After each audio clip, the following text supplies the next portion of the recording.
Bem, meus queridos amigos e irmãos, boa noite.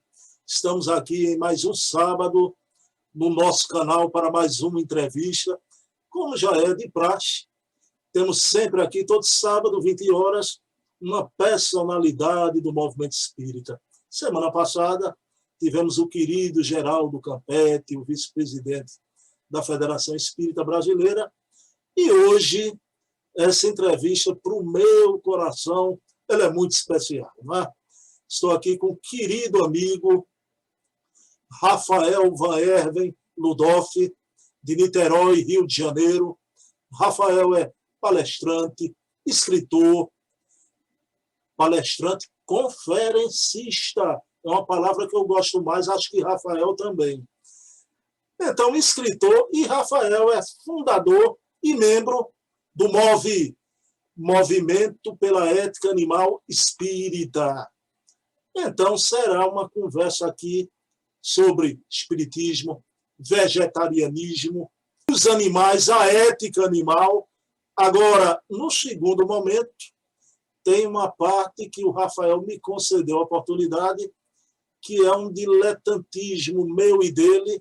A gente vai falar sobre a obra de alguém também muito especial. Por isso que eu digo, é uma entrevista só, duas temáticas importantíssimas, belíssimas, e que a gente aqui nessa 1h30 de conversa. Rafael, meu amigo, eu sempre inicio as nossas entrevistas com a prece, viu? Então vamos iniciar aqui, vamos elevar o pensamento a Deus, a Pai Francisco, o poverelo, o pobrezinho de Assis, a essas pleiades imensas dos espíritos protetores dos animais, a Clarinha de Assis, e que possa esses fluidos de paz, de equilíbrio, de harmonia, de amor pelos animais, que sejam derramados aqui em nossa sala virtual, para que possa Rafael ser inspirado pelos espíritos amigos, e também este que vai entrevistá-lo também tem inspiração desses espíritos queridos que trabalham no franciscanismo, que trabalham no amor universal. Então, pedindo permissão a Jesus, o amigo incondicional de nossas vidas, iniciamos a nossa entrevista da noite de hoje. Meu querido Rafael, como é que está aí? O Rio de Janeiro continua lindo. Rafael, como é que você está? Tudo bem? Continua lindo, sim, graças a Deus. Temos desafios, né? Assim como nas demais cidades, mas continua lindo, sim. Eu estou bem, graças a Deus, aqui cumprindo o isolamento, as regras de distanciamento, né, por causa do Covid-19, mas feliz por estar aqui, meu amigo, por partilhar saberes que amo, amor aos animais, amor à doutrina espírita, amor à natureza, enfim, a alegria de poder dividir com você esse espaço para que a gente fale um pouquinho sobre a melhoria das nossas relações com o mundo natural, com os animais, conosco mesmo, enfim, a vivência evangélica que permeia tudo isso. Ok. O Rafael, a minha primeira pergunta para você, Rafael, é que desde que eu tive contato há alguns anos, a vida passa, né, Rafael? Né? Já faz alguns anos com você, inclusive eu já fiz com o Rafael, na época eu gravava uns áudios, um blog na rede, né? Já convidei, Rafael já fez palestra na nossa Casa dos Humildes. Rafael, eu queria saber como foi o teu embarque, né, nessa questão do vegetarianismo, do amor aos animais, né? Porque você foi jovem um dia, continua jovem, mas já foi mais jovem, né? Como é que foi o início de tudo, Rafael? Ô, meu amigo, muito grato pela pergunta. Então, mais ou menos uns 10 anos que eu comecei a me interessar sobre como viver de maneira mais ética, mais respeitosa em relação à natureza e aos animais. Na minha família não tem nenhum vegetariano. Na minha escola, quando pequeno, até na minha juventude, eu não lembro de ter um colega, uma colega, que trouxesse esse assunto na pauta do dia a dia. E na minha casa também não havia esse diálogo. Mas eu fiz evangelização na casa espírita, eu fiz mocidade na casa espírita, papai e mamãe são espíritas até hoje. E em determinado momento, na minha maturidade, por volta dos 18 anos, 19, quando comecei a estudar mais seriamente a doutrina espírita, eu fui percebendo que haviam elementos ali na doutrina espírita que me apontavam um caminho mais ético para com a natureza. Desde criança eu já tinha muito amor pelos animais, papai sempre nos colocou em contato com muitos animais, nos ensinava a amar os animais, só que o vegetarianismo não fazia parte da conversa. Até que, lendo a obra Missionários da Luz, que André Luiz, naquela ocasião, estava sob a tutela do benfeitor Alexandre, um espírito evoluído, e nessa obra, André Luiz é levado num matadouro pelo espírito Alexandre. Eles vão em resgate a um espírito que se suicidou, um irmão nosso se suicidou, e através das suas vibrações ele foi parar na ambiência espiritual de um matadouro. E aquilo foi muito marcante para mim. A narrativa de André Luiz e de Alexandre tocaram profundamente o meu coração, porque eles registraram ali como que aquela ambiência espiritual é horrorosa, como que os espíritos que estão ali afinizados com aquela vibração são espíritos brutalizados, inferiores, que eles estão ali sugando aquele plasma sanguíneo dos animais que foram mortos. Então aquilo me impactou profundamente. Então eu preciso me aprofundar nisso, conhecer mais a fundo as propostas que me ensinem a ter uma dieta mais ética, que me ensinem a ter uma vida mais moralizada com os animais. Então foi a partir dali que eu me interessei pelo tema. E um pouquinho mais à frente, eu me deparei com a obra Fisiologia da Alma do Espírito Ramatiz. O primeiro capítulo dessa obra me impactou profundamente também.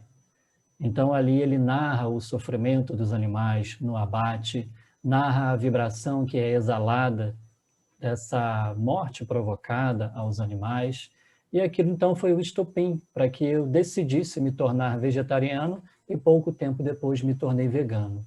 Então, o que me levou ao vegetarianismo, meu amigo Bruno, e isso infelizmente não deveria ser surpreendente e é para muitos, foi o espiritismo, a doutrina espírita. Muita gente se surpreende quando me perguntam e eu respondo, foi o espiritismo. Olha, mas como assim o espiritismo? Turma querida, o espiritismo fala sim de vegetarianismo, o espiritismo fala sim de veganismo, fala de amor aos animais, pede engajamento de cada um de nós para que a gente comece a conviver de maneira mais respeitosa e amorosa com os nossos irmãos animais. E isso passa, obviamente, também pelos nossos hábitos de consumo. Então, foi o espiritismo que me levou, meu amigo, tá? Ao vegetarianismo e ao veganismo. E eu agradeço a você também, desculpe interromper, porque na época que eu li Missionários da Luz e sofri esse impacto, eu logo fui pesquisar na doutrina espírita o que havia mais sobre isso. Então, no YouTube eu fui pesquisar o que apareceu lá. Um vídeo seu, um vídeo áudio seu, né, narrando as obras de Humberto de Campos, narrando os fundamentos espíritas que nos conduzem ao veganismo. E era praticamente a época, Bruno, isso tem uns 10 anos, um único vídeo espírita na internet falando sobre isso. Então, te agradeço, meu amigo. Assim se passaram 10 anos, né, Rafael? A gente vou ficando velho, né? Rapaz, eu tenho um carinho por esse vídeo hoje, mais ainda por causa de você. Você sempre fala, se refere a isso, ele sempre está guardadinho, sempre eu trago ele para alguma... Ô, Rafael, mas deixa eu só colocar uma coisa, eu não iria colocar, porque eu soube aqui agora, e confessar também, para quem não sabe, né? Ô, Rafael, você sabe que, em alguns pontos, a obra de Ramatiz é controversa, não é? Mas eu quero dar o meu depoimento. Você, o que tocou teu coração primeiro, foi a obra psicografada pelo Chico, Missionários da Luz, né? Isso. E veja bem, Rafael era jovem.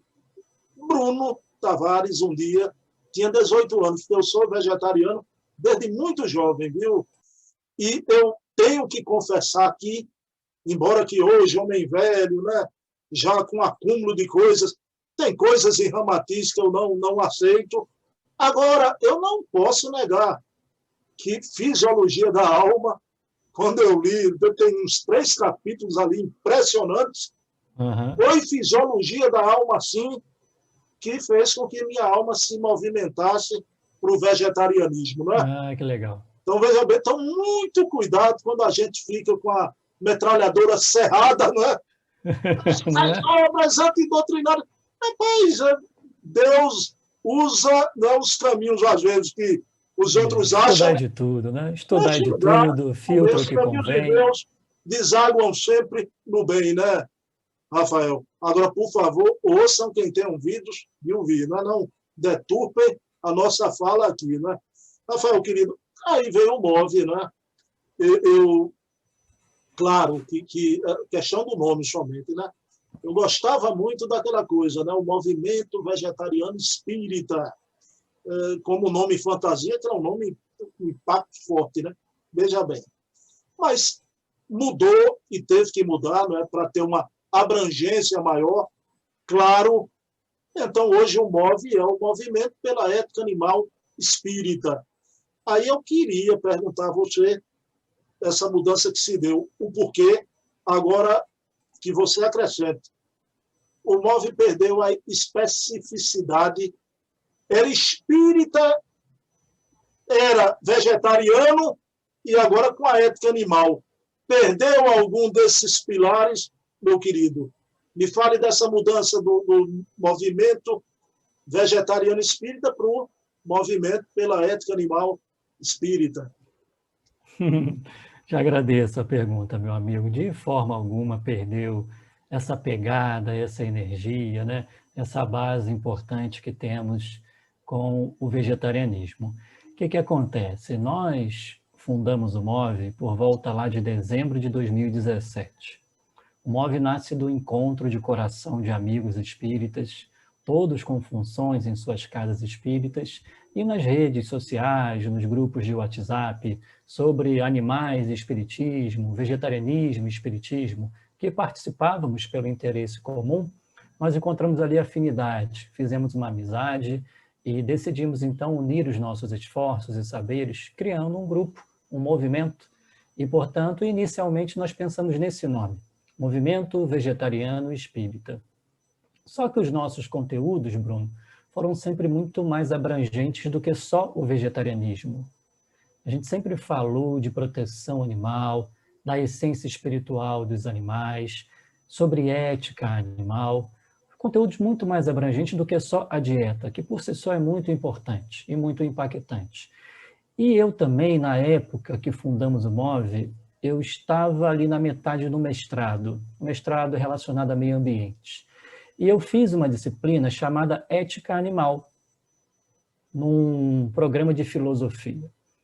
Isso me impactou muito. A ética animal já está consolidada praticamente a partir da década de 70, mas tem suas raízes de lá no século XVIII, XIX, e ela se consolidou na filosofia como uma disciplina que busca rever a nossa relação com os animais e, portanto, desenvolveu uma ética inclusiva aos interesses de viver e de não sofrer aos animais não humanos. Então, a partir desse saber, do aprofundamento nessa nova ética, nós decidimos modificar o nome do MOVE. Manter MOVE, mais Movimento pela Ética Animal Espírita. E outra coisa também, Bruno, confessando aqui para você, recebemos muitas críticas também do nome vegetarianismo e também do nome movimento. A turma achava que era um movimento paralelo ao espiritismo, que vegetarianismo é imposição, aquelas coisas que quem está militando nesse assunto está acostumado, faz parte, né? Então, nós achamos também que movimento pela ética animal espírita traria mais abertura, facilitaria o diálogo, porque você sabe que esse assunto não é fácil de ser abordado, não é fácil de ser ouvido e não é fácil de ser falado, porque a base da nossa sociedade está ainda muito ancorada ali no consumo de animais, na exploração de animais. Então, falar, né, de uma libertação animal, né, muitas vezes aí, né, levanta os ânimos, né, dificulta um pouco o diálogo. Então nós decidimos e fizemos a mudança para movimento pela ética animal espírita, mantendo a mesma energia, a mesma base vegetariana, vegana e espírita, mas, enfim, dando um nome mais conforme aqui aos nossos conteúdos. Eu queria pensar um pedacinho da tua fala aí, Rafael, né? Eu queria que você dissesse qual a base fundamental do MOVE, né? Exatamente o que você falou, o pessoal pensa que é um movimento paralelo, né? Essa base é espírita, espírita que eu falo doutrinária e científica. Me fale dessa base aí fundamental do MOVE, não é? Que não é um movimento paralelo, como muitos querem crer, pensando o que você falou. Maravilha. O primeiro trabalho que nós fizemos no MOVE foi uma revisão da literatura espírita clássica consagrada para verificar, para compilar em um único documento o que os benfeitores espirituais disseram sobre as nossas relações com o mundo natural. E com aquele olhar vegano, com aquele olhar vegetariano, ou seja, vamos buscar ali o que eles disseram sobre isso. E nós nos surpreendemos, Bruno, porque encontramos assim muita informação, muito conteúdo daqueles espíritos que admiramos muito, nos orientando, nos estimulando para uma ética animal. Então nós encontramos Humberto de Campos, Joana de Ângeles, André Luiz e seus instrutores, Caibar Schutel, Ernesto Bozano, enfim, na codificação e nas obras subsidiárias, muitos conteúdos sobre essa temática que abraçamos e estamos carinhosamente divulgando. Então, a partir dessa pesquisa, nós denominamos ela de Catálogo de Referências Bibliográficas Espíritas da Ética Animal.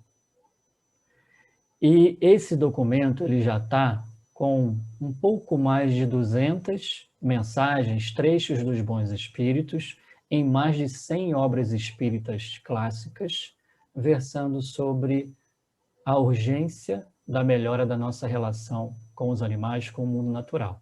Então, o Espiritismo falou demais sobre isso. Nas obras consagradas, você citou Ramatiz, né? Nós não utilizamos Ramatiz nessa base fundamental. Nós não utilizamos obras que têm uma dada controvérsia. Nós utilizamos só aquelas consagradas. Não que as outras não sejam importantes. Nós escolhemos usar essas que são consagradas para demonstrar ao movimento espírita, né, que na base espírita tem sim uma necessidade de mudança de hábitos de relação para melhor com o mundo natural, com a fauna, com a flora. Meu amigo, aquela fala de André Luiz, que no futuro o estábulo será tão sagrado quanto lá, aquela frase não é da Terra, né? Ela em si é uma revolução, né? Uma revolução dentro do movimento espírita. Meu querido Rafael, veja bem, eu tenho uma querida amiga, eu quero mandar um beijo para ela, eu disse a ela que ela assistisse a nossa entrevista, né? Que ela faz parte da Sociedade Vegetariana aqui do Recife, médica, uma médica brilhante, né? O Centro Espírita que ela faz parte, né? Que ela fundou também, o Maria Dolores, em Boa Viagem, no bairro de Boa Viagem. Pessoal, então vejam bem, Silvia Cavalcante sempre me dizia, se tornou vegetariana, vegana, só que ela era, e isso não é um mal, é um bem, né? Mas ela era apaixonada pela ideia, Rafael, do vegetarianismo. Né? Só que, como você tão bem se referiu, o pessoal vê com uma certa reserva a coisa do vegetarianismo como se fosse um purismo, né? Um purismo. Eu costumo dizer, viu, Rafael, que não é o veganismo, no caso, né? Não é o veganismo e o vegetarianismo que leva à evolução espiritual. Mas a evolução espiritual, sim, levará um dia toda a humanidade ao vegetarianismo. Né? E ela dizia que entrava nesses fóruns e ela começava a discutir. Ela ficava braba, inconformada com aquela. E aí eu queria, Rafael, que você falou a coisa da mudança de nome, abrangeu mais, tirou uma certa carga, mas eu queria que você falasse sobre o discurso, a forma com que a gente divulga o vegetarianismo, o veganismo e também até a causa animal, né? Esse discurso que a gente quer convencer com aquele ímpeto, né? Aquela coisa intensa, né? Do idealista inflamado. É por aí, Rafael. Você acha que é por aí? Ô, meu amigo, eu não acho que é por aí, não, né? O Espiritismo nos ensina o valor da paz, o valor do diálogo. Kardec dialogou tanto na codificação, né? O Espiritismo não tem aquele espírito de seita, de dogmatismo, enfim, né? De uma luta impositiva para trazer uma ideia ao mundo. Não é por aí. Exige esforço, exige renúncia, exige dedicação, mas não pelos caminhos da violência. E nós acreditamos que mesmo nas palavras, por sermos espíritas e por termos uma ética animal espírita, que nós acreditamos num diálogo fraterno e amistoso para a divulgação dos nossos conteúdos. E, sobretudo, quando se trata de um conteúdo tão desafiador como esse, Bruno. Como disse, repito, a nossa sociedade está baseada na exploração animal, infelizmente. Portanto, mexer nessa estrutura exalta os ânimos. Então, a gente precisa realmente criar pontes onde erguemos muros. Precisamos, através do diálogo, trazer esse conteúdo que é tão importante e tão urgente. Então, nós selecionamos como um princípio norteador da comunicação do MOVE a comunicação não violenta, ou CNV, né, que é um princípio, né, uma técnica desenvolvida por Marshall Rosenberg, né, um pensador, um psicólogo muito querido, desenvolveu essa técnica, essa ferramenta que nos estimula muito, nos ensina muito a desenvolver a empatia, a realmente, né, se comunicar de uma maneira que possamos ser ouvidos e que possamos ouvir o outro. Então, a CNV é um princípio importante para a gente, Bruno. Então, a gente não impõe nada a ninguém, né? Nós não violentamos as consciências de ninguém, pelo contrário, há um jargão no MOVE, um ditado que corre nos nossos diálogos, que é o seguinte: é impossível pedir não violência pelos animais utilizando de violência, mesmo nas palavras. Se nós estamos nos opondo à violência, como vamos utilizar de violência, mesmo nas palavras? Então, a gente busca fazer esse diálogo de maneira fraternal. Claro que nem sempre a gente... Eu sou um apaixonado pelos animais, eu sou um espírito imperfeito, as emoções muitas vezes vêm à tona e nem sempre consigo, de maneira equilibrada, travar um debate, um diálogo desse. Mas a gente se esforça, eu e os demais membros e membros do MOVE, a participar desse diálogo da forma mais fraterna possível. Não só o vegetarianismo, a causa ecológica, né? Você não pode ser ecoterrorista. Essas causas tão maravilhosas, né? Você não pode partir para aí, né? Rafael, eu queria o Centro Espírita, que é a célulazinha mãe do movimento espírita, não é? E antes, só queria fazer uma pergunta antes dessa, Rafael. Todos vocês do MOVE são espíritas. Agora tem uma diversidade, é gente de tudo que é profissão. Sim, então, todos somos espíritas, foi um critério nosso ali na fundação do MOVE, e para a recepção de mais membros ou membras. E outra coisa que a gente estabeleceu como um critério é que não seja somente espírita, mas que tenha função na sua casa espírita. Então, nós somos membros e membros espalhados pelo Brasil, de diversas casas espíritas, e temos até membro do exterior, que é a Marta, ela é de Lisboa, Portugal. Então, ele é evangelizador, ele é palestrante, ele é dirigente, ele é coordenador de atividade, enfim, ele já tem uma base bem elaborada de doutrina espírita. E, além disso, assim, a maioria dos membros, nem todos, tem uma atividade profissional voltada ao assunto de meio ambiente, à ecologia, à biologia, a direito animal, à gestão ambiental. Tem uma experiência acadêmica profissional nesse sentido.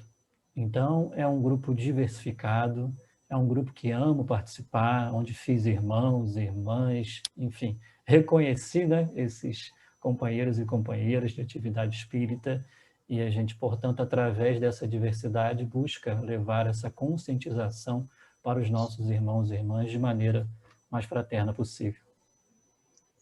Pronto, aí agora a questão que eu quero fazer, né? Rafael, Centro Espírita é a célulazinha mãe do movimento espírita, não é? Qual o convite do MOVE a esse movimento espírita, mais particularmente a Casa Espírita, ao habitat da Casa Espírita, é um modus operandi, né, da gestão da Casa Espírita, né? O MOVE tem algum convite a fazer ao movimento espírita, meu querido Rafael? Temos um monte de convites, Bruno. Vamos ver se vai dar tempo, né, da gente falar de tantos convites. Mas temos sim, porque nós estamos acompanhando a urgência climática, né, estamos acompanhando os eventos extremos a partir aí do nosso desequilíbrio com o mundo natural, e o movimento espírita está inserido na sociedade, ele precisa estar atento a essas questões urgentes, ecológicas, e, portanto, nós do MOVE, né, que já enxergamos essa realidade e encontramos essas bases também na doutrina espírita, estamos não só apontando caminhos, mas também pedindo gentilmente mudanças nos espaços espíritas. É natural, tudo evolui, todo movimento evolui, e as casas precisam também modificar seus hábitos, né? Enfim, atualizar os seus espaços para que a gente consiga realmente manter a mensagem espírita de transformação do ser e da sociedade ativa, praticável, né? Aderente aos desafios da atualidade. Portanto, meu amigo, nós fizemos uma série de considerações sobre mudanças possíveis nos espaços espíritas para uma ética animal, ou seja, espaços mais acolhedores para que o amor aos animais possa ser disseminado de maneira mais prática e, sobretudo, pelo exemplo. Então, nós listamos lá em nosso site 9 convites, 9 pedidos de mudança possíveis nos espaços espíritas. A casa que não puder, tudo bem, mas aquelas que puderem, a gente fica super feliz, satisfeito e oferece a nossa mão de obra, os nossos saberes para contribuir nesse sentido, obviamente, voluntariamente. Então, vou citar só alguns aqui, Bruno, para a gente ir entendendo que convites são esses. Bom, um dos convites é o seguinte, turma, que os centros espíritas adotem o vegetarianismo nas cantinas, nos almoços beneficentes, nas comemorações, nas doações de alimentos e similares. Algumas casas espíritas já estão fazendo isso. Outras tradições cristãs, Bruno, já fazem isso há muito tempo. Então, a casa espírita, o dirigente, o coordenador, a turma que compra os produtos. Aqui no Rio tem muita cantina em casa espírita. Eu sei que em outros estados não é tão comum, mas aqui no Rio tem que ter o lanchinho, tem que ter cantina em casa espírita. Então, por que não? Diante dessa hecatombe de animais mortos anualmente, que causa muita dor a esses animais, que causa um desequilíbrio ecológico extremo, que causa opressão a seres humanos e doenças a seres humanos, por que não a casa espírita, que carrega em si mesma a mensagem do amor, não vai também educar os seus adeptos e simpatizantes na dieta vegetariana? E por que não a partir do exemplo? Então, Bruno, já aconteceu comigo assim várias vezes. Eu rodo as casas espíritas por aqui para fazer palestras, atividades. Então, eu sou vegano e muitas vezes chego nessas casas espíritas com fome. Quando não como antes, eu levo a minha alimentação vegana e quando chego lá não tem nada que eu possa comer. Só tem ali alguma coisa à base de animais e derivados. Né? Então, além de oferecer uma dieta vegetariana na casa espírita, nas suas atividades, cantinas, etc., se agirmos assim, a gente também está enviando uma mensagem às nossas crianças, aos simpatizantes, aos adeptos. Qual mensagem? A mensagem que os animais são nossos irmãos menores e precisam também das mesmas considerações espirituais, morais, que o Espiritismo prega para os seres humanos. Eles são os nossos irmãos em Deus. São as crianças espirituais desse planeta. Sentem na pele, assim como nós. Por que não, então, educarmos os nossos adeptos nos espaços espíritas a esse caminho do vegetarianismo? Eu considero que é um dever, Bruno, sagrado nosso de fazer isso. Você quer falar alguma coisa ou eu vou para outros convites? Não, rapaz, vamos lá, mais convites. Vamos aí. lá, mais um? Vamos lá. Então tá bom. Então vamos para mais um. Deixa eu te falar uma coisa, Rafael. Né? Veja bem, porque a coisa até uma cantina vegetariana muda a questão. Vou lhe contar uma coisa. Você está bem informado. O pessoal não foi por mim, viu? Quando ele disse aí que no Rio de Janeiro tudo que é centro tem cantina, aqui no Nordeste menos, viu? É raro você encontrar, viu, Rafael? Mas veja bem, vou te dar um exemplo da casa que eu faço parte, né? A gente não tem cantina há muito tempo atrás, né? Mas o motivo, na época, o presidente, na época, que alegava, era um motivo razoável e, para mim, na época, e hoje ainda racional, né? Você sabe o que é uma mesa mediúnica, não é, Rafael? Não é? Veja bem, participo. Você é leitor estudioso de André Luiz, nos domínios da mediunidade. Rapaz, você sabe o que acontecia, Rafael? O pessoal ia trabalhar na mediúnica, médium, doutrinador, médium. Rapaz, aí chegava lá na cantina, 20 minutos antes, se empanturrava de cachorro quente, coxinha de galinha, Coca-Cola. Isso mesmo. Queria ir para reunião mediúnica, não é? Então, o presidente da época, eu acho que a medida dele foi certa. Agora, veja no futuro. Tem a questão também, você pode até objetar, mas, como muita gente, o pessoal tem saída para tudo, né? Ah, mas não come na cantina, vai comer ali na esquina, na padaria. Tudo bem, problema da padaria lá. Mas, Rafael, veja como o futuro amacia o terreno, né? Veja no futuro com a cozinha, com a opção vegetariana, não é? Como certas dificuldades seriam sanadas também, né? Até na questão da digestão. É mais barato, olha, é mais barato. Né? A comida à base de animais é mais cara que a comida vegetariana. E olha, é deliciosa tanto quanto. Né? Quem ainda não teve a experiência vegetariana, experimente. Eu nunca comi tão bem na minha vida, tantos sabores novos, né? E com esse tempero, né, meu amigo, da gente estar participando o menos possível da exploração dos animais. Rafael, e a gente não... Por isso que a gente é tão risonho, tranquilo. Eu não tenho uma dor de cabeça, Rafael. Não sei... Uma gripe, eu não sei o que é gripe há tanto tempo. Meu amigo, mas eu fale de outros convites mais um pouco. Vamos lá, então. Mais alguns convites para ficar mais claros, para que vocês percebam se essas mudanças são possíveis realmente, né? Nós cremos que sim.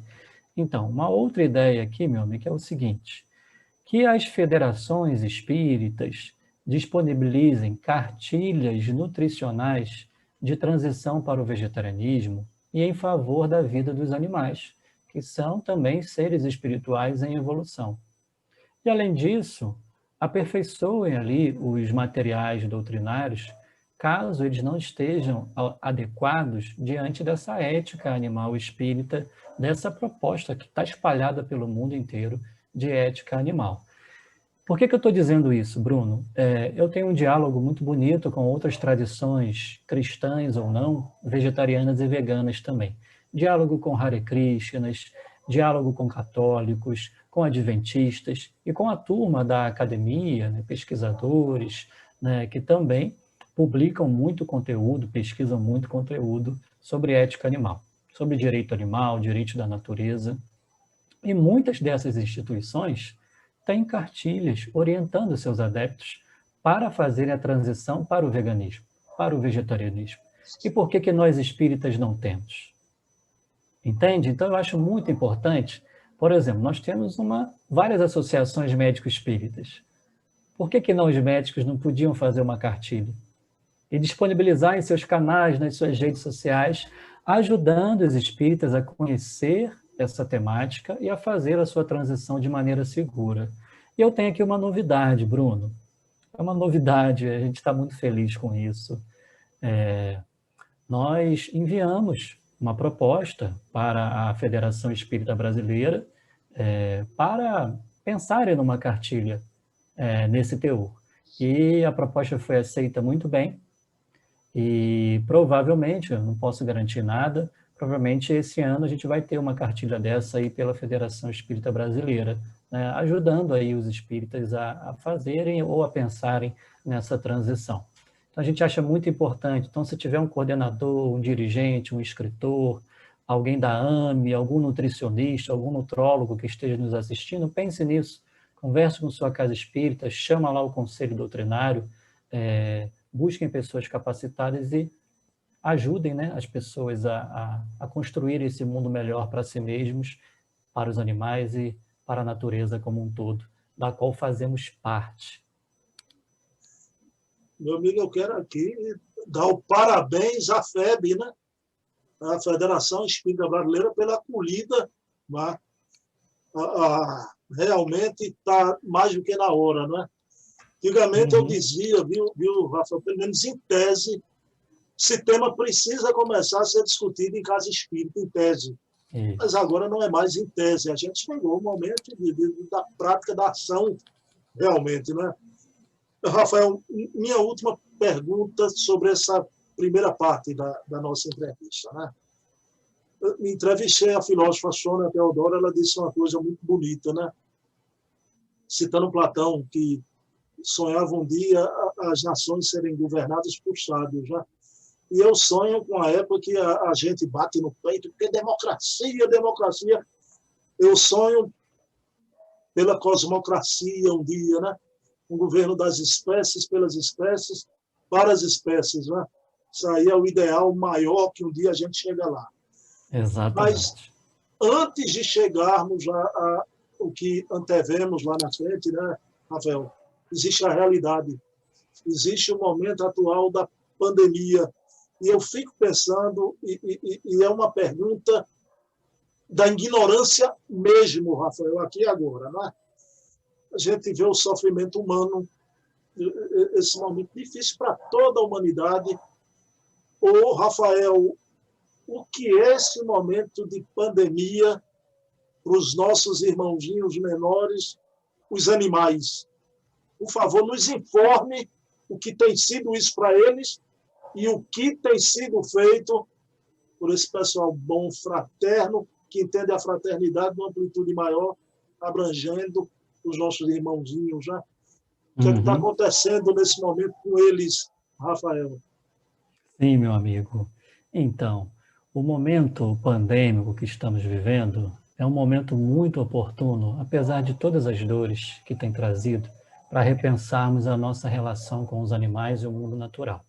Porque a pandemia, para quem pesquisa na área, eu sou um pesquisador dessa área, é uma pandemia anunciada. Outras epidemias e pandemias já vieram, já ceifaram a vida de muitas pessoas, de muitos animais, em virtude do modelo de exploração animal que nós escolhemos como desenvolvimento das nossas sociedades modernas. Então, o deflorestamento, ou seja, os desmatamentos, a diminuição das florestas e também a exploração de animais, ela cria condições propícias para que patógenos, vírus, que estavam lá no mundo natural de maneira harmônica e equilibrada, entrem em contato uns com os outros, entrem em contato com os seres humanos através do manejo, através da criação e do consumo desses animais, e de maneira que as sociedades estão cada vez mais conectadas, isso se espalha de uma hora para outra em escala planetária. Então, a pandemia, turma, é fruto direto da criação e consumo de animais. e outras também pelo mesmo motivo. Então, o momento é oportuno para repensarmos. O momento é oportuno para reconhecermos o valor do vegetarianismo, o valor do veganismo e de outras propostas que nos ensinam, apontam caminhos de uma relação mais harmônica com o mundo natural. Eu costumo dizer, Bruno, que infelizmente tudo tem começado com a exploração animal e terminado com a exploração animal. Por quê? Explico-me. Essa pandemia e outras nasceram daí, da exploração de animais. Em determinada época foi a exploração de dromedários, em determinada época foi a exploração de civetas, em determinada época foi a exploração de morcegos, em determinada época foi a exploração desse ou daquele animal. E para, por exemplo, oferecer medicamentos, para oferecer vacinas, em quem são feitos esses testes? São feitos também em animais, em coelhos, em ratos, em cachorros, em macacos. Testes assim que não dá para narrar, meu amigo. Tão doloroso que é para esses seres sencientes. Então a gente começa explorando eles e acaba terminando explorando eles. Então a gente tem que pensar, tem alguma coisa errada nisso? Tem alguma coisa errada nesse modelo? Então a gente precisa procurar outros modelos para que a gente viva de maneira menos violenta possível com o mundo natural. E tem várias propostas, Bruno, não é de hoje. Vegetarianismo, veganismo são apenas uma dessas propostas. Existem muitas outras. Direitos da natureza, direito animal, que é a minha área de pesquisa. Então a gente precisa repensar muito e aproveitar a pandemia. Para que, vou falar uma coisa muito séria, Bruno, para que a gente não fique na espera de um milagre. O Espiritismo não crê em milagre. A gente precisa repensar as nossas ações, condutas e comportamentos com o mundo natural. Se continuarmos agindo da mesma maneira, novas pandemias poderão vir e ainda piores do que essa. Então o momento é esse, o momento da gente repensar, dar passos que a gente ainda não deu. Então o vegetarianismo é um caminho muito importante para isso. Perfeito, Rafael. Meu amigo, então, agora a surpresa, eu não anunciei nem essa segunda parte no posterzinho que eu divulguei, né, pelas mídias. Né? Pessoal, é o seguinte, né, a gente falou aqui dos animais, isso remete, né, a Pai Francisco, né, pai da ecologia, o protetor dos animais. Agora, eu fiquei muito encantado quando eu conheci Rafael há 10 anos atrás, né? Então, porque confesso a você que eu não encontrava há 10 anos atrás, hoje ainda quase da mesma forma, né, Rafael? Alguém que gostasse de estudar a obra de um autor que eu adoro. Né? E vejam bem, alguns asseveram que ele não é espírita, a obra dele não é espírita. Agora, se tem dois autores que eu indico aqui, que eu acho de uma importância imensa para o estudo do Evangelho. Né? Então, hoje que a Gênesis está tão propalada, né? Então, a coisa do universo é o professor Humberto Roden, no campo da filosofia, né? Então, maravilhoso. E o querido místico da Úmbria, não é? Místico com M maiúsculo, não no sentido pejorativo que usam a palavra, né? Que é o Pietro Baldi. Né? Pessoal aqui de Recife, muita gente sabe, eu estudo Pietro Baldi, comprei a obra toda de Pietro Baldi desde os 19 anos, não é, Rafael? E me encantei. E o ponto, a interseção de Ubaldi com o Espiritismo é total, cabal. A gente vai ver daqui a pouco, porque eu estou aqui com um estudioso, o Rafael, usar a palavra, eu não gosto dessa palavra, ficou muito surrada, Rafael. Um ativista, né? Um ativista de Ubaldi, mas é uma pessoa que divulga o Baldi, tem grupos de estudos do Pietro Baldi, e eu combinei com o Rafael, vamos falar na obra de Ubaldi até para quebrar certo ranço, mesma forma que você falou com a palavra vegetarianismo, né? Isso. E eu pergunto aqui a você, Rafael, como foi a tua aproximação com a obra do querido professor Pietro Baldi? Como é que foi isso? Meu amigo, realmente estudar o Baldi, encontrar o Baldi foi uma das maiores alegrias da minha vida, né? Como sou estudioso do Evangelho, é obrigação chegar em o Baldi. O Baldi explica tão bem o Evangelho de Jesus, explica na sua essência espiritualíssimo o Evangelho de Jesus. E ele traz essas leis divinas que a gente estuda tanto no Espiritismo, estuda tanto no Evangelho, de maneira tão prática, de maneira tão concreta que parece que a gente consegue tocar as leis de Deus com as nossas próprias mãos. Então, faz aí também, acho que uns 10 anos, que eu me deparei pela primeira vez com a obra do professor Pietro Baldi, e foi em uma reunião mediúnica. Eu participo como um dialogador das reuniões mediúnicas aqui do nosso centro, e tem uma época também que eu fazia treinamento de psicografia aqui em nosso centro, e um médium aquele dia, uma entidade espiritual franciscana, conversou comigo, trouxe um recado para mim e me indicou a leitura da obra de Pietro Baldi. E mais à frente, depois de um tempo, fui descobrir o porquê que veio essa orientação espiritual. Então eu comecei a estudar a obra a partir daí, de uma indicação da espiritualidade, de um amigo franciscano que me acompanha, um frei desencarnado que me acompanha, querido, um abraço para ele. E tempos depois eu fui perceber, Bruno, através de orientações espirituais dos dirigentes espirituais do nosso centro, que a nossa casa recebeu algum tipo de ascendência, de influência do professor Pietro Baldi. Tá? Então, por isso que havia ali na nossa casa espírita um planejamento no mundo espiritual de fundarmos um grupo de estudo de Pietro Baldi lá em nossa casa.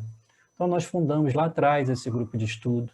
Desde então, cada ano a gente realiza um seminário dialogando com a comunidade sobre a obra de Pietro Baldi, já estamos aí no 9º seminário. Nós realizamos um congresso nacional de Pietro Baldi aqui em nossa cidade, em Niterói, promovido pelo nosso grupo espírita. Então, lá na nossa casa, Pietro Baldi é recebido de braços abertos, porque é um irmão em Cristo, um explicador do Evangelho, e alguém que não só explicou o Evangelho, isso que é o mais divino na sua vida, Bruno. Você sabe muito bem, o Baldi viveu o Evangelho como ninguém. O Baldi viveu o Evangelho como ninguém. Pode-se falar qualquer coisa da obra de Ubaldi, mas a vivência evangélica dele é algo impressionante que estimulou muito a minha vida. Muito. O Baldi tem uma influência como um pai na minha vida impressionante. Então, você, muitos estudiosos de Ubaldi, conhecidos do movimento espírita antigo e atuais, ao estudar a doutrina espírita e ao estudar a obra de Pietro Baldi, encontraram ali uma correlação, uma complementariedade, né? Os princípios sendo desenvolvidos, um diálogo tão maravilhoso entre essas duas obras divinas de Kardec e de Ubaldi, que eu não consigo imaginar como seria a minha compreensão de vida hoje sem esses dois pilares, sabe? Então, assim, eu fui tocado por essa mensagem espiritual e a partir dali não parei mais, não parei mais. Me envolvi com a turma que estuda Pietro Baldi, e aí a gente corre para cá, corre para lá, fazendo entrevistas, escrevendo, fazendo seminários. Viajei para a Itália para conhecer os caminhos que o Baldi fez por lá, para trazer materiais de pesquisa também. O Baldi é italiano, né? Nasceu lá em 1886, lá em Foligno, na Itália, cidade ali do lado de Assis, uma estação de trem. Ele já nasceu com aquele perfume de Francisco na região da Úmbria, com aquele perfume de Clara na região da Úmbria. Então é um franciscaninho, um italianinho, que trouxe para a gente um conteúdo assim fantástico, Bruno. E uma coisa que eu acho fundamental, já convidando a todos e todas a conhecer a obra de Pietro Baldi, é pelo seguinte, Bruno. O Baldi fez um estudo que carecemos, penso eu, na literatura espírita.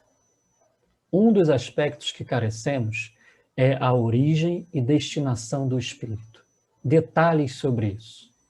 O Baldi estudou muito, muito, tem mais ou menos 5 tratados, 5 obras, nas 24 obras ubaldianas, que, eu não gosto nem desse nome, tá, ubaldiano, mas tudo bem, que descreve a origem do espírito e a nossa destinação. Olha, Bruno, você sabe, Kardec perguntou várias vezes aos espíritos, lá na codificação, sobre a origem dos espíritos.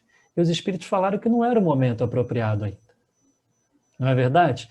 Então, o balde vem pós-Kardec, pós-virada do século XX. Desenvolve os seus conteúdos já com uma ciência mais amadurecida, uma filosofia e uma religião mais amadurecida, o espiritismo já mais difundido. E ele, portanto, pesquisa, através do seu método inspirativo, as origens e destinação nossa. Então, é algo fantástico a gente conhecer esse tratado dele da origem e destinação do ser.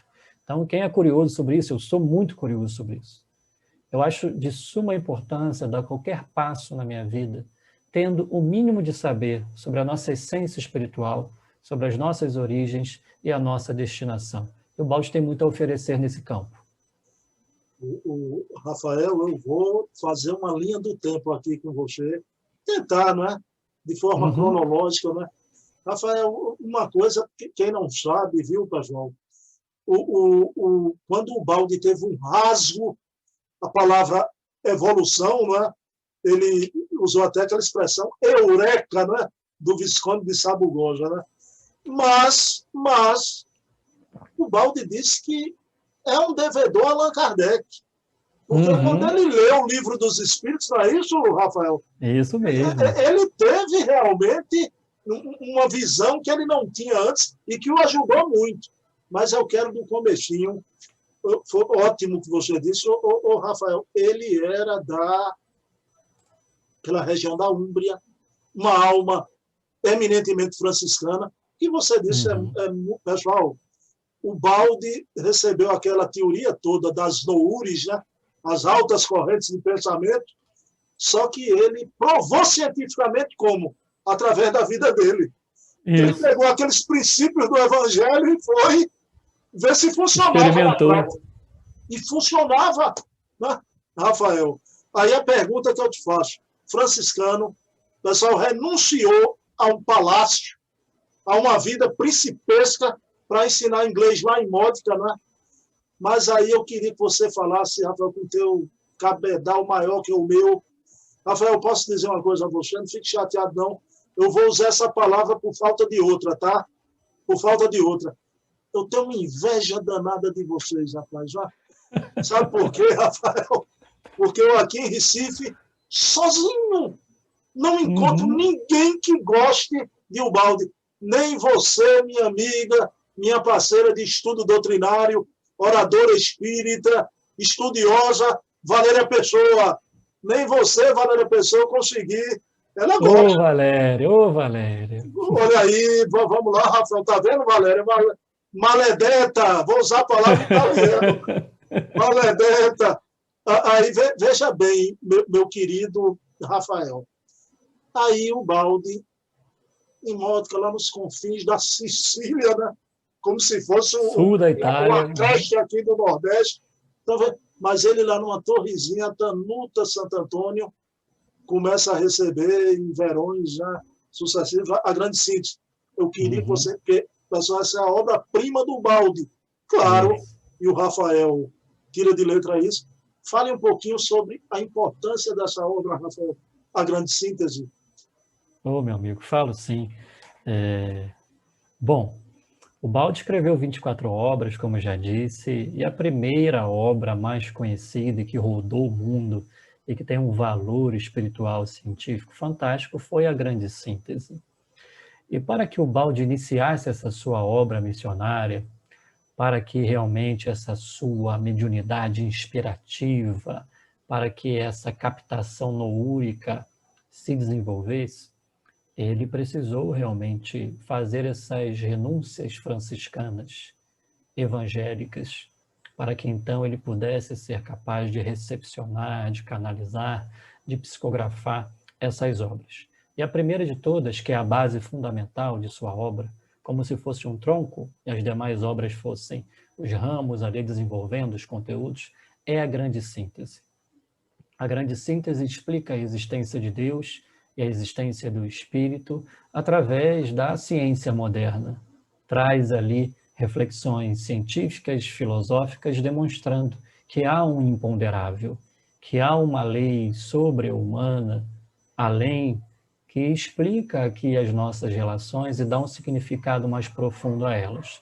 Então, ele utiliza dos instrumentos, das ferramentas científicas para trazer, né, a existência aí, desse reino de Deus, do Espírito, inaugurando, melhor dizendo, convidando para pensarmos numa era do Espírito, né, além da matéria. Então, a grande síntese tem esse valor, e muito mais que vai ficar de fora aqui da nossa conversa. E como você bem disse, ela foi escrita em 4 verões, de 1932 a 1935, e foi escrita, sobretudo, lá na Tenuta de Santo Antônio, né, uma torre lá, numa residência da família Ubaldi, onde ele tinha lá o seu escritório, o seu gabinete, ele se recolhia e, portanto, recepcionava essa grande obra.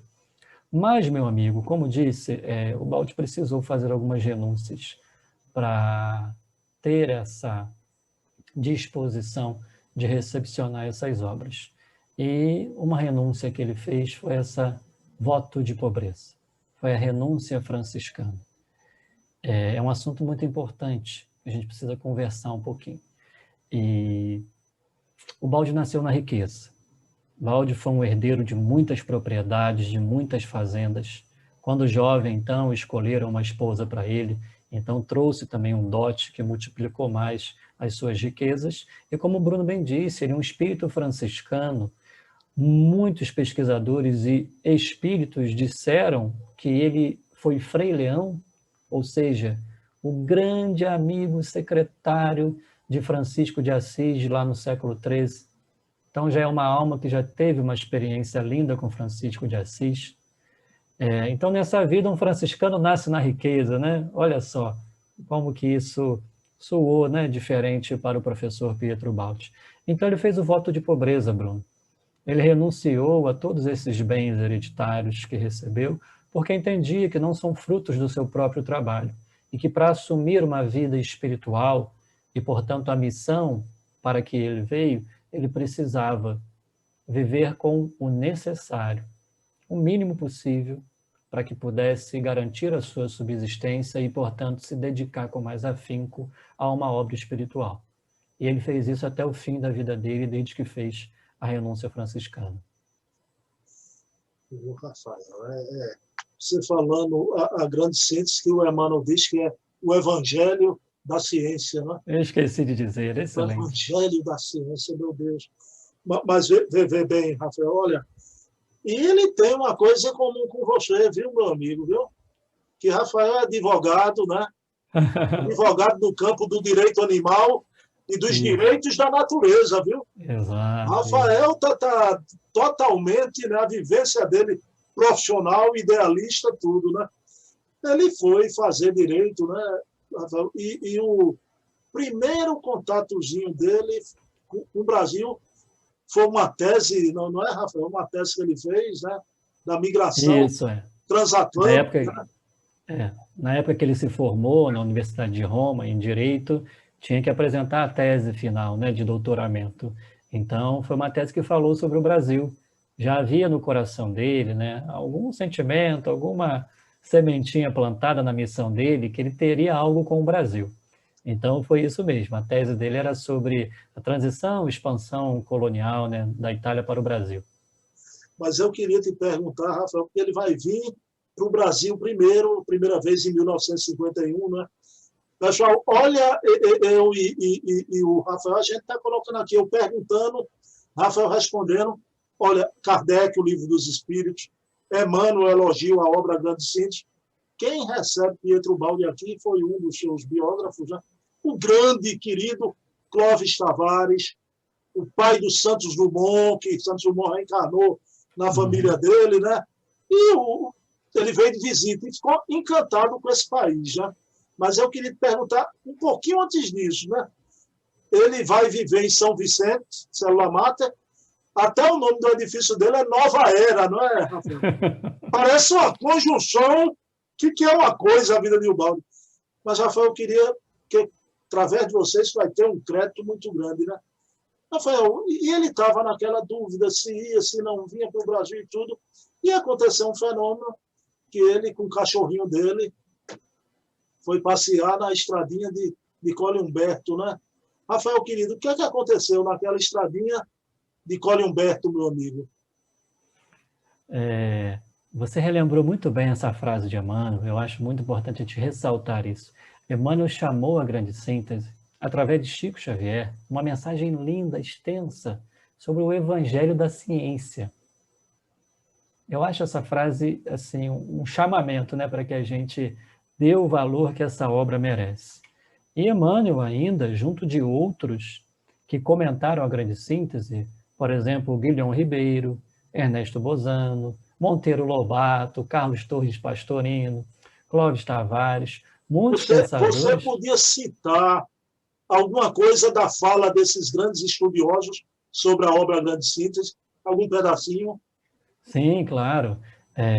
Por exemplo, Emmanuel, nessa mensagem, comentando a grande síntese, que aparece na edição de várias grandes sínteses ali no início, ele fala que a entidade inspiradora de Ubaldi era sua voz, para quem não conhece. Ele denominou como sua voz, né?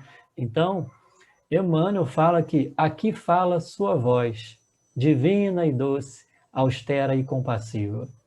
A palavra do Cristo projeta nessa hora as suas irradiações enérgicas e suaves.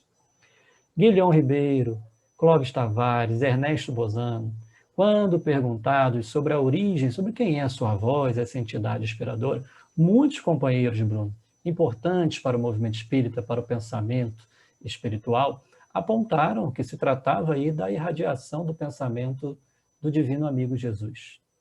E até mesmo tem algumas cartas trocadas entre Chico Xavier e Clóvis Tavares. Está publicada, por exemplo, no livro Sal da Terra, editado pelo Flávio Tavares, né? Um abraço para o Flávio, filho do Clóvis, que tem essas cartas publicadas. E ali Chico Xavier comenta sobre essa amizade estreita entre Pietro Ubaldi e Jesus. Fala da mediunidade de Ubaldi, que ela tinha uma sintonia muito forte com Jesus. Então, muitos companheiros indicam que essa fonte inspiradora, sua voz, né, que orientava ali a obra do Ubaldi, né, é realmente a voz do Cristo, né, do nosso amigo e governador planetário. Então, há muitos comentários sobre a grande síntese, turma, não dá para apresentar aqui, mas eu acho que esse comentário que o Bruno trouxe, ressaltando que Emmanuel fala que é o evangelho da ciência, é muito importante.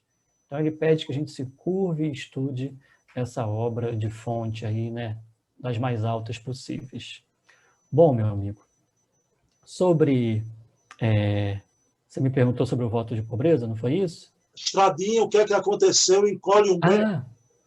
Sim, sobre esse encontro lá em Colhuberto, na Perugia. Pietro Baldi ele tinha o hábito de passear de manhã cedo para orar e refletir sobre a vida, receber ali os eflúvios do mundo natural, da natureza.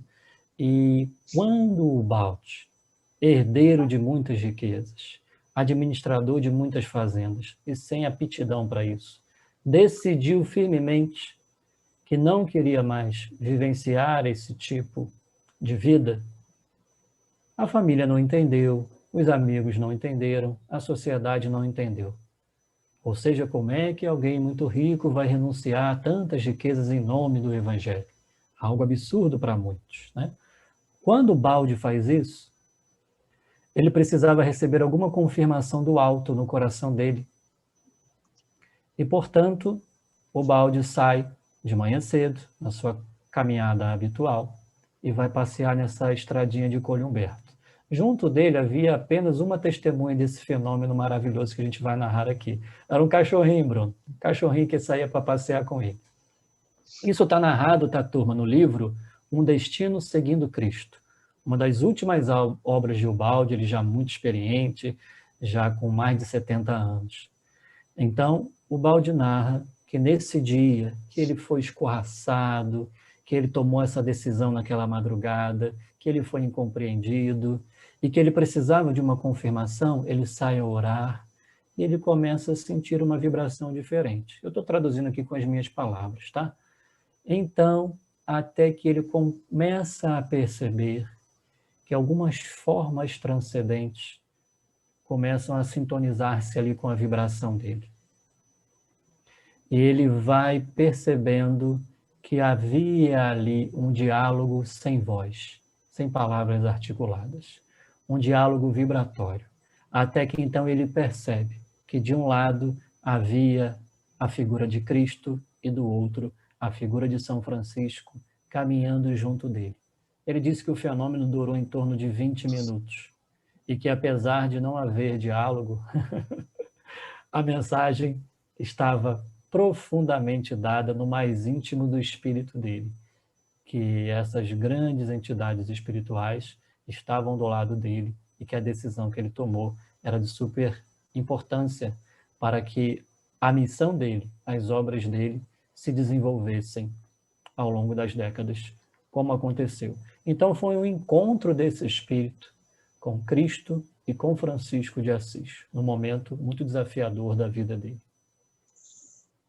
Meu amigo, eu sempre fico assim quando eu vejo essa passagem, Rafael. Não tem, quando eu leio essa passagem, para mim, é a passagem magnífica da vida de Ubaldi, né, meu amigo?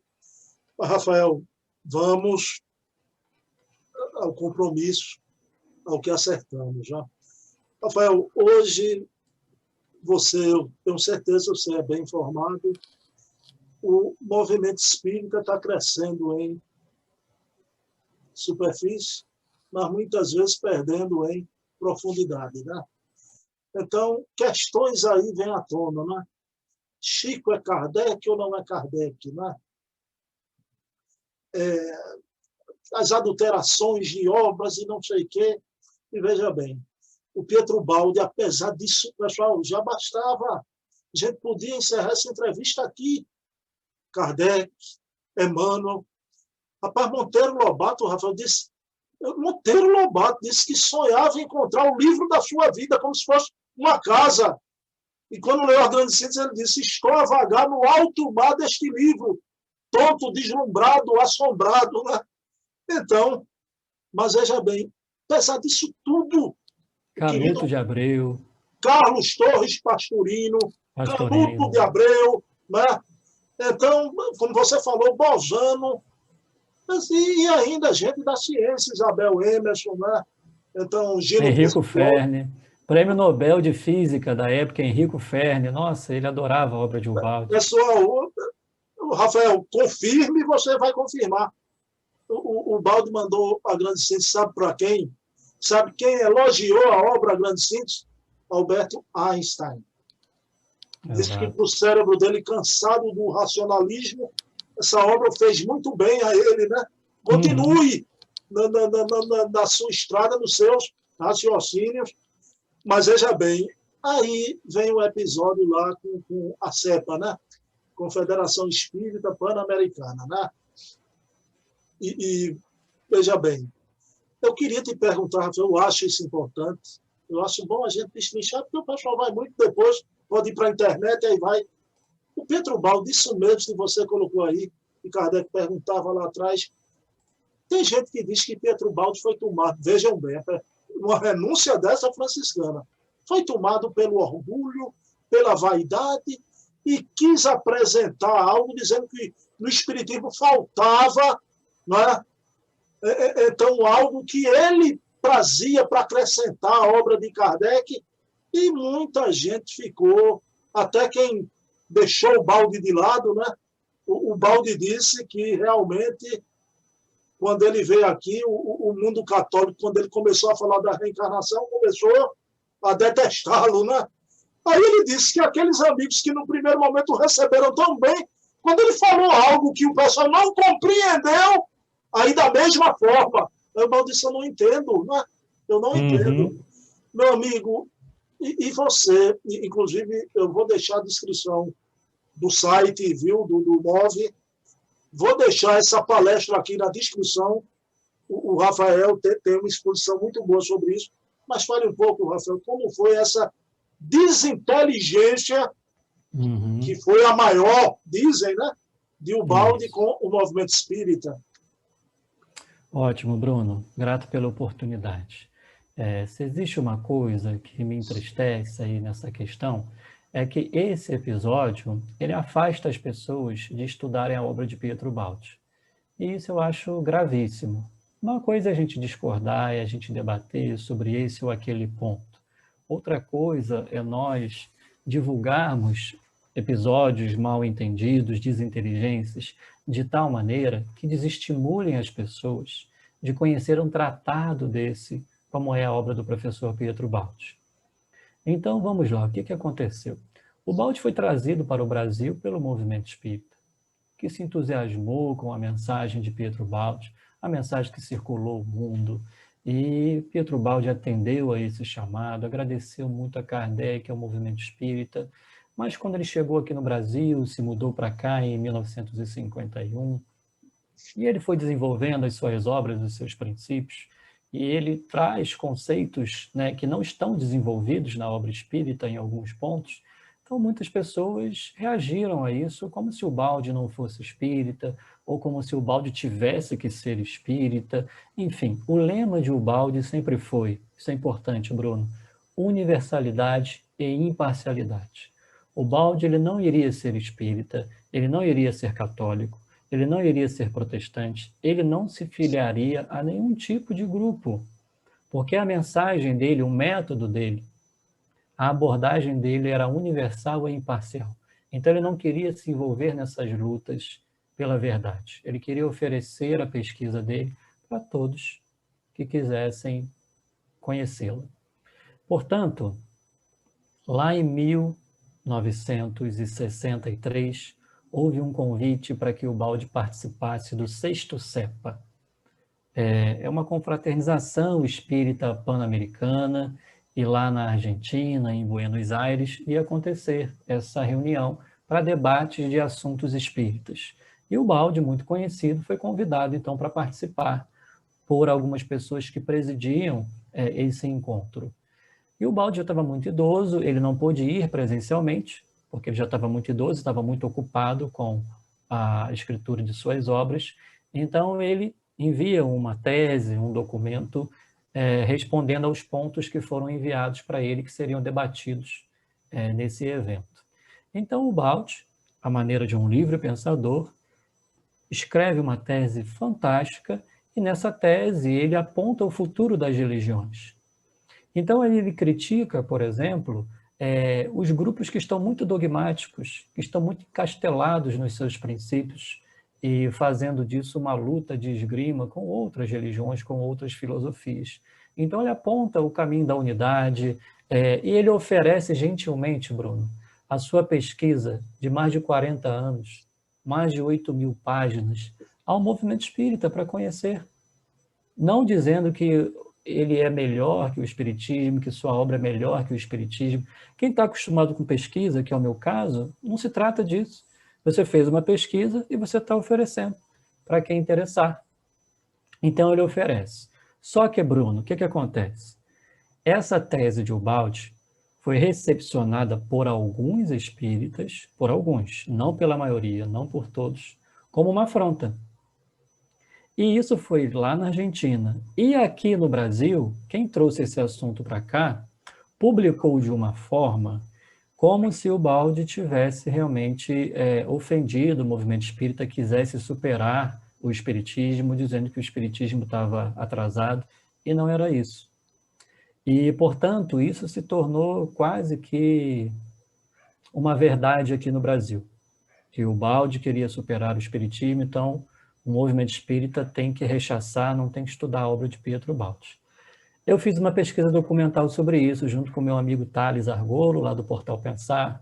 Nós buscamos esses documentos, encontramos uma mensagem de Ubaldi original, uma biblioteca na Espanha, mandaram para a gente em PDF, e traduzimos essa mensagem, e levantamos as revistas da época, os documentos da época, para a gente reconstruir essa história e tentar descobrir, né, mais alguns detalhes do que houve realmente. Então, o que a gente concluiu? Na descrição aqui do vídeo você vai colocar, eu acho, né, esse documento que está lá no meu blog, que a gente gentilmente pesquisou e oferece aí para o diálogo. A gente concluiu que a maneira com que isso foi divulgado aqui no Brasil não é a maneira como aconteceu naquele tempo. A gente está falando de uma coisa que aconteceu lá em 63. Olha quanto tempo, né? E, ou seja, muitas pessoas acharam maravilhosa a mensagem de Ubaldi, outras não. E o próprio vice-presidente, o presidente dessa comissão lá do CEPA, que à época não receberam bem essa mensagem, tempos depois procuraram Pietro Baldi, conversaram com Pietro Baldi, e Pietro Baldi esclareceu tudo, dizendo: "Nossa, eu estou estranhando como que essa mensagem foi recebida dessa maneira. Meu interesse nunca foi de polemizar, eu agradeço muito ao Espiritismo, tudo isso." Né? E eles saíram de lá constrangidos, dizendo que estavam perante um missionário, se arrependeram de terem assinado aí esse abaixo-assinado contra o Baldi. Então, assim, foi um evento, Bruno, que foi sepultado na década de 60 pelos participantes do mal-entendido, da desinteligência, como você disse. Foi sepultado lá. E a gente vê isso vindo à tona hoje em dia, por pessoas do movimento espírita. As pessoas envolvidas sepultaram isso, foi um mal-entendido e ficou lá. E hoje em dia, 40, 50 anos depois, a gente vê isso vindo à tona ainda. Então, esse documento que essa pesquisa que a gente fez, faz ali uma linha do tempo, demonstra as cartas, a gente pega as cartas das pessoas publicadas, demonstra as pessoas falando desse mal-entendido, demonstra as pessoas que aceitaram essa tese de Ubaldi e mandaram para as revistas os textos de Ubaldi.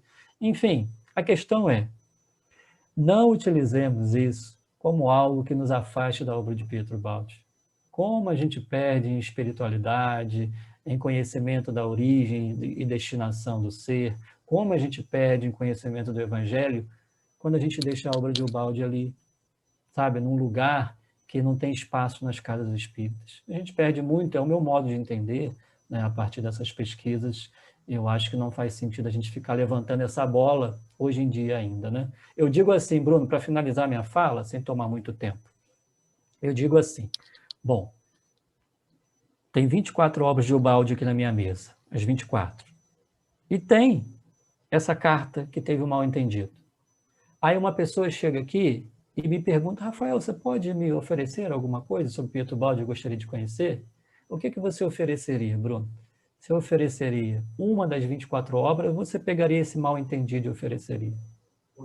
Eu, Rafael, entregaria uma das obras para a pessoa estudar por si só, conhecer, e não pegar um mal-entendido sepultado lá atrás, né, que é um evento obscuro, desinteligência acontecido. Né, e todo aquele tratado espiritual maravilhoso acaba se perdendo no meio dessa polêmica. É uma pena. Agora, deixa eu fazer aqui um autoelogio, né? Um autoelogio não a mim, a Casa dos Humildes que eu faço parte, né? Você vê como é uma coisa que parece que é uma convergência, né? Os espíritos orgulhosos do passado, né? Que sintonizam com o Pai Francisco, com a obra de Ubaldi, vem para o Nordeste do Brasil e faz parte da Casa dos Humildes, né? Que é ao lado das vovozinhas também, Rafael. Mas eu queria fazer um autoelogio à biblioteca da Casa dos Humildes. Alto, porque é a casa que eu faço parte, né? E também a minha querida amiga Valéria Pessoa, que é ela, Rafael, que faz a seleção dos livros, né? Fez a seleção dos livros. Pessoal, é a única casa espírita que eu conheço que tem a obra total de Pietro Baldi na nossa livraria, viu? Um abraço para ela, parabéns. Olha aí, só falta estudar a obra, né? Não basta botar na biblioteca, né? O Rafael, eu queria encerrar aqui agora esse momento derradeiro. Você me disse, isso é razão, a gente vai apresentar isso para contraditar a presença de Ubaldi nos estudos espíritas, mas há um fato que eu acho que é de importância imensa, imensa, e que eu queria encerrar a nossa entrevista, que, acredite, viu, já vai em 30 entrevistas, essa para o meu coração, eu estou aqui num banquete. Para mim é uma noite de festa, Rafael, viu? Para o meu espírito. E quem pensar que os assuntos não têm nada a ver, eu acho que são assuntos convergentes, complementares. Já.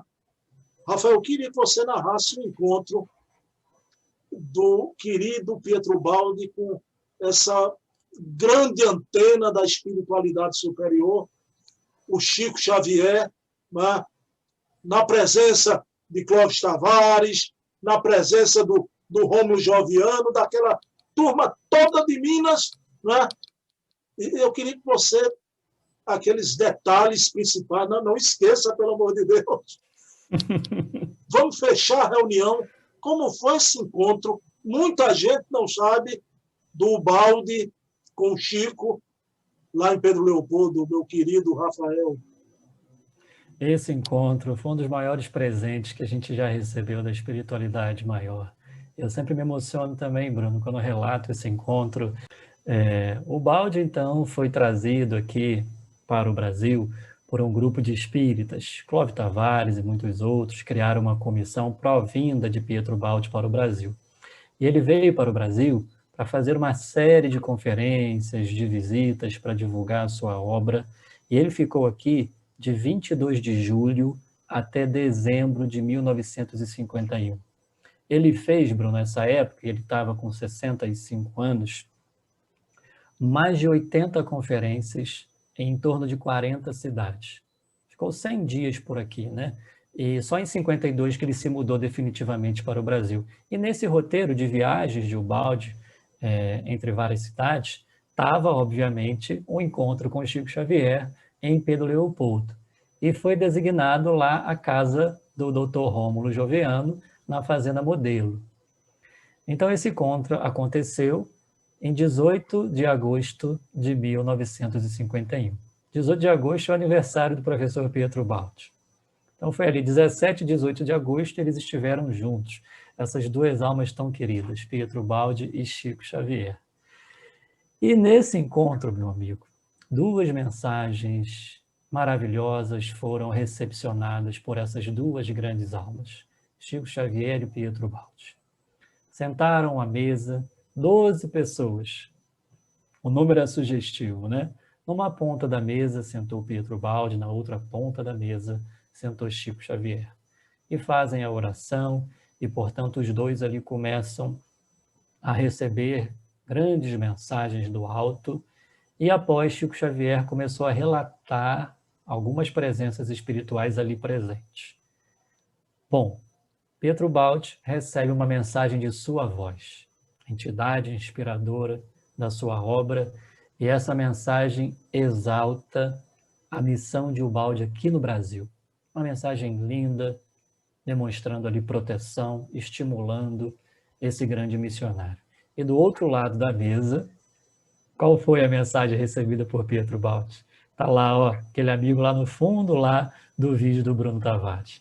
Nosso querido pai Francisco de Assis, que também, através de Chico Xavier, dita uma mensagem profundíssima, um presente para nós que estudamos Evangelho e Espiritismo, dirigida a Pietro Ubaldi, falando da importância da missão dele, falando, enfim, mensagem assim tão profunda e tão importante para todos nós, para Pietro Ubaldi. Mensagem disponível na obra do Clóvis Tavares, chamada 30 anos com Chico Xavier, um clássico, uma obra importante, e outras obras como Grandes Mensagens da Lavra aí de Pietro Ubaldi. Essa daqui foi organizada pelo querido amigo lá de Campos, esqueci o nome dele, Bruno. José Amaral. José Amaral, seu José Amaral, né? Eu me correspondi durante muitos anos com o José Amaral. Que legal, que legal, que legal. Eu vou muito lá a Campos, né, no Instituto Pietro Ubaldi, tenho amigos lá, os herdeiros do seu Zé Amaral, Dona Leinha, vovó Leinha, viúva do seu Zé Amaral, uma amiga querida. Mas, enfim, então, Chico recebe uma mensagem de Francisco de Assis.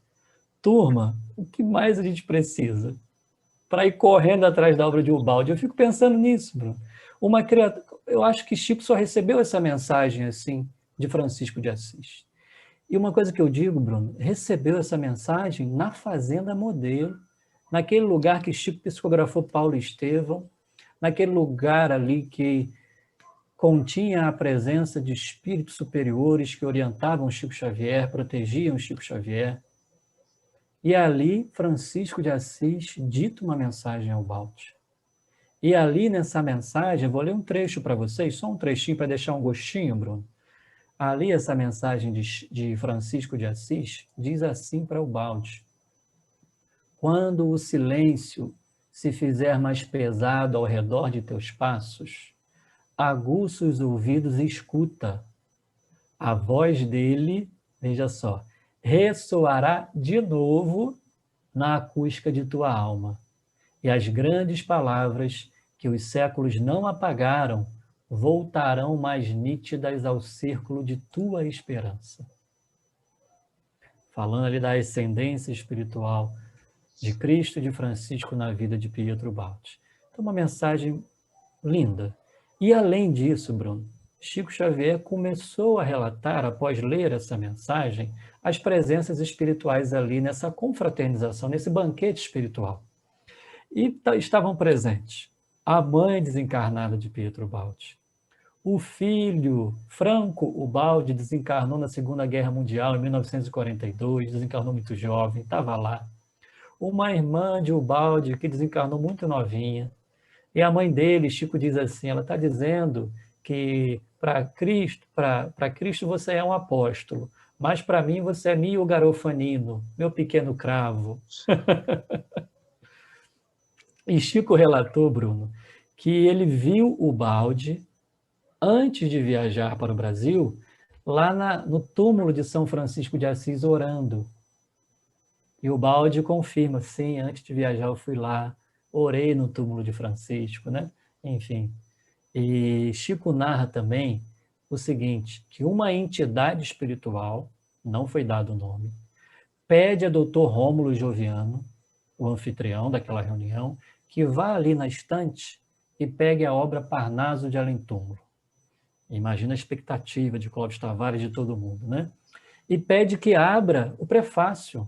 O prefácio se chama Palavras Minhas, escrito pelo próprio Chico Xavier, e olhasse a data que Chico Xavier escreveu aquilo ali, como se fosse a sua primeira obra mediúnica, né? E estava, sabe o quê? Dezembro de 31, essa mensagem do Chico. Então, ele destaca o seguinte, Pietro Baldi inicia sua obra com a mensagem de sua voz, chamada Mensagem do Natal, que foi em dezembro de 1931. Ou seja, Bruno, os espíritos superiores, através do Chico, disseram assim, há um planejamento do alto na agenda do Cristo, para que a mensagem de Chico e a mensagem de Ubaldi acontecessem. Há pontos de encontro entre elas. Há um planejamento. E, portanto, os espíritos não apontaram essa correlação à toa. Indicando ali, convidando, turma, vamos estudar essas obras. Elas são complementares, elas se ajudam, elas são importantes para todos nós. Não vamos criar separatividade com isso, não. Vamos deixar esses mal-entendidos de lado. Olha só, a chancela de Francisco de Assis, na presença de Emmanuel, na presença de Francisco de Assis e desses espíritos maravilhosos ali. Então, foi um encontro, assim, louvável. A gente precisa contar isso para todo mundo. Para todo mundo, porque é um encontro, assim, realmente que traz para a gente muitas lições maravilhosas e aponta a grandeza desse missionário que dizia assim, eu gosto muito dessa frase curta de Ubaldi, sem bondade não se pode dizer a verdade. Sem bondade não se pode dizer a verdade. Então é uma mensagem franciscana, é uma mensagem cristocêntrica, é uma mensagem espiritualíssima, que precisa ter espaço em nossos corações, né? Meu amigo, agora é minha vez, né? Agora é minha vez, esse fecho de ouro da nossa reunião. Rafael, querido, suas breves palavras de despedida para o nosso público, antes da gente fazer a prece, suas palavras de despedida aí para quem nos escutou, eu tenho certeza, adoraram a nossa entrevista. Eu agradeço profundamente a oportunidade, o espaço dado. Peço desculpa aqui pelas minhas imprecisões, mas fica aqui o convite amoroso para cada um de vocês. Vamos respeitar os nossos irmãos animais, as crianças espirituais desse planeta, e para isso a gente precisa, passo a passo, mudar os nossos hábitos pessoais e nos espaços espíritas também. E além disso, ouçam a mensagem de Jesus, de Francisco de Assis, através do nosso querido professor Pietro Baldi. Ele tem muito a nos ensinar. E para finalizar, Bruno, nesse encontro com Chico Xavier, os outros espíritos poetas também enviaram uma homenagem para Pietro Baldi. Em uma oportunidade, o espírito Cruz e Souza ditou uma mensagem através do Chico, chamado de O Herói, uma mensagem ali homenageando Pietro Baldi. E em uma outra oportunidade, Augusto dos Anjos escreveu um soneto através do Chico, também ressaltando ali a importância da obra A Grande Síntese e da missão de Pietro Baldi. Então, se você me permite, Bruno, eu queria ler essa poesia maravilhosa de Cruz e Souza e finalizo a minha fala com ela.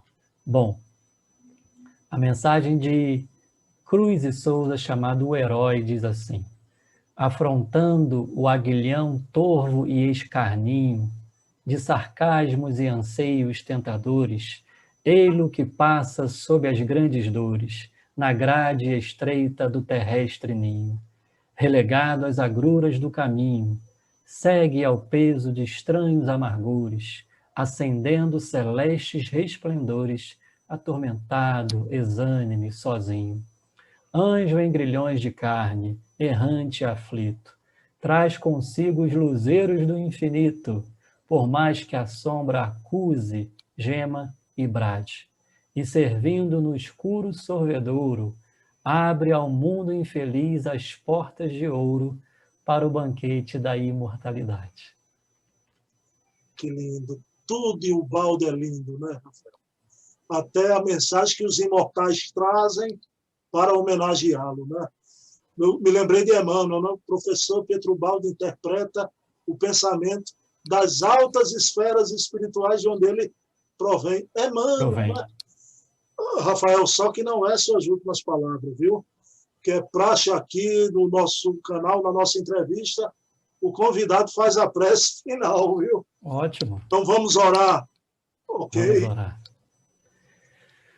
Então fechemos os nossos olhinhos e agradeçamos mais uma vez a Deus pela oportunidade renovada de partilharmos esses saberes espirituais e roguemos a Jesus, a Francisco de Assis, a esses grandes amigos espirituais que nos auxiliem um pouco mais a vivenciarmos essas mensagens que abraçamos. Que o Evangelho se faça em nossa voz, em nossos ouvidos, em nossas mãos.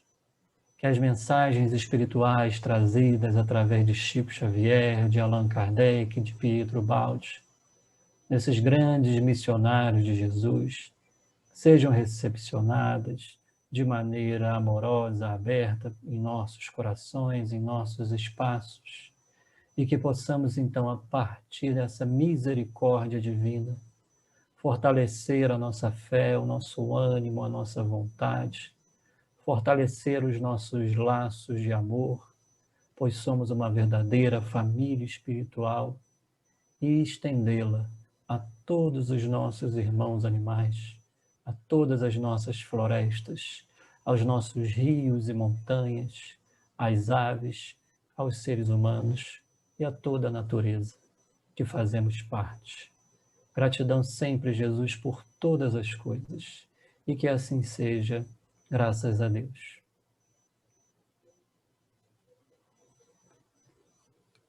Meu querido Rafael, um abraço virtual, viu, Rafael?